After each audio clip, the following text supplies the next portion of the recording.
Hi ഉള്ള എല്ലാവർക്കും അമീൻജാസ് ഫാമിലിയുടെ പുതിയൊരു വീഡിയോയിലേക്ക് സ്വാഗതം. അപ്പം ഞാൻ വന്നിട്ടുള്ളത് പതിവ് പോലെ തന്നെ വളരെ യൂസ്ഫുൾ ആയിട്ടുള്ള കുറച്ച് ടിപ്സുകൾ കളക്ട് ചെയ്തിട്ട് തന്നെയാണ്. എന്നും പറയുന്ന പോലെ വീഡിയോ എല്ലാവരും ഫുള്ളായിട്ട് കാണുന്ന സമയത്ത് നിങ്ങൾക്ക് യൂസ്ഫുൾ ആയിട്ട് തോന്നുകയാണെങ്കിൽ ലൈക്ക് ചെയ്യാനും ഷെയർ ചെയ്യാനും കമൻറ്റ് ചെയ്യാനും സബ്സ്ക്രൈബ് ചെയ്ത് തൊട്ടടുത്തുള്ള കുഞ്ഞ് ബെല്ലൈക്കൺ കൂടി എനേബിൾ ചെയ്യാൻ മറന്നു പോകരുത്. അപ്പോൾ ഒട്ടും സമയം കളയാതെ നമുക്ക് ഇന്നത്തെ ഫസ്റ്റ് ടിപ്പിലേക്ക് പോവാം. ഞാൻ പെട്ടെന്നൊന്ന് മടക്കിയെടുക്കാനായിട്ട് അസിൻ്റെ ടീഷർട്ടാണ് എടുത്തിട്ടുള്ളത്. ഷർട്ടും ഈ ഒരു രീതിയിൽ നമുക്ക് മടക്കിയെടുക്കാനായിട്ട് പറ്റും കേട്ടോ. അതിനായിട്ട് നമുക്ക് ആവശ്യമുള്ളത് ഇതേപോലെ ഒരു നോട്ട്ബുക്കാണ്. അത് ടീഷർട്ടിൻ്റെ സെൻറ്റർ ഭാഗത്തുനിന്ന് വെച്ചതിന് ശേഷം ഒരു സൈഡ് ഞാൻ വീഡിയോയിൽ കാണുന്ന പോലെ തന്നെ ഒന്ന് മടക്കി കൊടുത്തിട്ടുണ്ട്. ഇതേപോലെ മടക്കിയതിന് ശേഷം ചുളിവുകളൊക്കെ ഉണ്ടെങ്കിൽ അതെല്ലാം ഒന്ന് കറക്റ്റ് ചെയ്ത് കൊടുക്കണം. അപ്പോൾ ഈ ഒരു സൈഡ് ഞാൻ നല്ല രീതിയിൽ തന്നെ ഫോൾഡ് ചെയ്തിട്ടുണ്ട്. ഇനി ഓപ്പോസിറ്റ് സൈഡും ഇതേപോലെ തന്നെ ഒന്ന് ഫോൾഡ് ചെയ്തെടുക്കാം.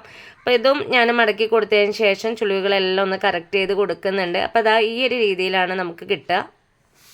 ഇനി നമുക്ക് ഇതിനുള്ളിലായിട്ട് വെച്ച് കൊടുത്തിട്ടുള്ള നോട്ട്ബുക്ക് ഒന്ന് മാറ്റി കൊടുക്കണം. അപ്പം ഞാൻ കൈ വെച്ചിട്ട് ഇതേപോലെ ഒന്ന് പിടിച്ചു കൊടുത്തതിന് ശേഷം ഉള്ളിൽ വെച്ചിട്ടുള്ള നോട്ട്ബുക്ക് ഒന്ന് മാറ്റി കൊടുത്തിട്ടുണ്ട്.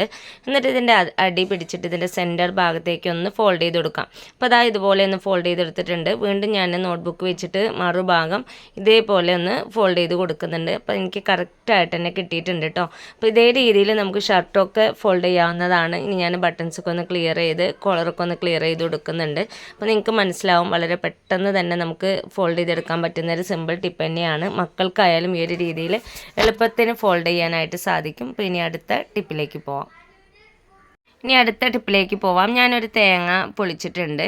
സാധാരണയായിട്ട് നമ്മൾ അരക്കാനായിട്ടൊക്കെ തേങ്ങ പൊളിക്കുന്ന സമയത്ത് ഒരു മുറിയൊക്കെ നമ്മൾ ഉപയോഗിച്ച് കഴിഞ്ഞിട്ട് ഒരു മുറി ബാലൻസ് ആയിട്ട് വരാറുണ്ട്. അത് ഫ്രിഡ്ജിൽ വെച്ച് കഴിഞ്ഞാൽ പോലും അതൊരു വഴുവഴുപ്പും ഒക്കെ ആയിട്ട് പോവാറുണ്ട് അല്ലേ. അതൊന്നും ഇല്ലാണ്ടിരിക്കാനായിട്ട് തേങ്ങ കുറച്ച് നാൾ നമുക്ക് കേടുകൂടാതെ സൂക്ഷിക്കാൻ പറ്റുന്നൊരു സിമ്പിൾ ടിപ്പാണ് ഞാൻ ഇനി പറയാൻ പോകുന്നത്. അപ്പം നമ്മൾ തേങ്ങ പൊളിച്ച് കഴിഞ്ഞാൽ ഇതേപോലെയുള്ള 2 മുറിയാണ് നമുക്ക് കിട്ടുക. ഒന്ന് കണ്ണുള്ള ഭാഗവും ഒന്ന് കണ്ണില്ലാത്ത ഭാഗവും. അപ്പം നമുക്കൊരു മുറിയൊക്കെ ആവശ്യമുള്ള സമയത്ത് നമ്മൾ ആദ്യം അരക്കേണ്ടത് ഈ കണ്ണുള്ള ഭാഗമാണ് കേട്ടോ. അത് പെട്ടെന്ന് കേടുവരാനുള്ള ചാൻസ് കൂടുതലാണ്. ഇനി അതുപോലെ തന്നെ നമ്മൾ ഉപയോഗിച്ച് കഴിഞ്ഞ് ബാലൻസുള്ള ഭാഗം ഫ്രിഡ്ജിൽ വെക്കുമ്പോൾ നമ്മൾ ശ്രദ്ധിക്കേണ്ട 1-2 കാര്യങ്ങളുണ്ട്. അത് ശ്രദ്ധിച്ചു കഴിഞ്ഞാൽ ആ ഒരു തേങ്ങ കേടുവരാതിരിക്കും കേട്ടോ. പൂപ്പലോ അതല്ലെങ്കിൽ വഴുവഴുപ്പോ ഒന്നും ഉണ്ടാവില്ല. നമ്മൾ ചെയ്യേണ്ട ഒരു കാര്യം കുറച്ച് പൊടിയുപ്പൊന്ന് എടുത്തതിന് ശേഷം ആ ഒരു തേങ്ങയുടെ എല്ലാ ഭാഗത്തും നന്നായിട്ടൊന്ന് അപ്ലൈ ചെയ്ത് കൊടുത്തിട്ട് ഫ്രിഡ്ജിൽ വെക്കുകയാണെങ്കിൽ ഒട്ടും അത് കേടാവാതെ എത്ര നാൾ കഴിഞ്ഞാലും നമുക്ക് യൂസ് ചെയ്യാനായിട്ട് പറ്റും. ഇനി അതല്ലെങ്കിൽ കുറച്ച് വിനെഗർ ഒന്ന് അപ്ലൈ ചെയ്ത് കൊടുത്താലും മതി കേട്ടോ. അപ്പം ഞാൻ കുറച്ച് വിനെഗർ ഇതിലേക്ക് ഒന്ന് അപ്ലൈ ചെയ്ത് കൊടുത്തിട്ടുണ്ട്. അതിന് ശേഷം എല്ലാ ഭാഗത്തേക്കൊന്ന് ആക്കി കൊടുത്തതിന് ശേഷം ബാലൻസ് വന്നിട്ടുള്ള വിനെഗർ ഒന്ന് കളഞ്ഞിട്ടാണ് ഫ്രിഡ്ജിൽ വെച്ച് കൊടുക്കുന്നത്. ഈ രീതിയിൽ നിങ്ങൾക്ക് ഫോളോ ചെയ്യാവുന്നതാണ്. ഇനി നമ്മൾ ബാലൻസ് ഉള്ള തേങ്ങാമുറിയൊക്കെ ഫ്രിഡ്ജിൽ വെച്ച് കഴിഞ്ഞ് എടുക്കുന്ന സമയത്ത് വഴുവഴുപ്പ് ഉണ്ടാവാറുണ്ട്. അതില്ലാണ്ടിരിക്കാനായിട്ട് നമുക്ക് ചെയ്യാൻ പറ്റുന്ന യൂസ്ഫുൾ ആയിട്ടുള്ള റെമഡിയാണ് കേട്ടോ അത്.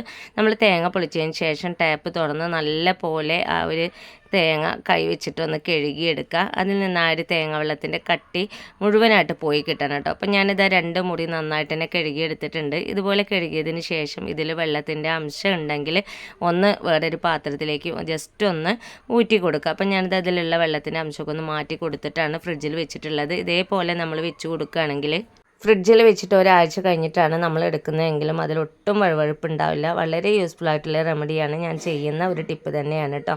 അപ്പോൾ ഇനി ഇന്നത്തെ അവസാനത്തെ ടിപ്പിലേക്ക് പോവാം.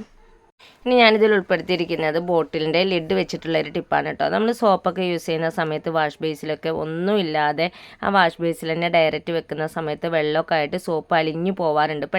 ഇതുപോലെ നമ്മൾ ഒഴിവാക്കിയിട്ടുള്ള ഒരു ബോട്ടിലിൻ്റെ ലിഡ് വെച്ചതിന് ശേഷം സോപ്പ് അതിന് മുകളിൽ വെച്ച് കൊടുത്തു കഴിഞ്ഞാൽ പെട്ടെന്നൊന്നും സോപ്പ് അലിഞ്ഞു പോവില്ല കേട്ടോ.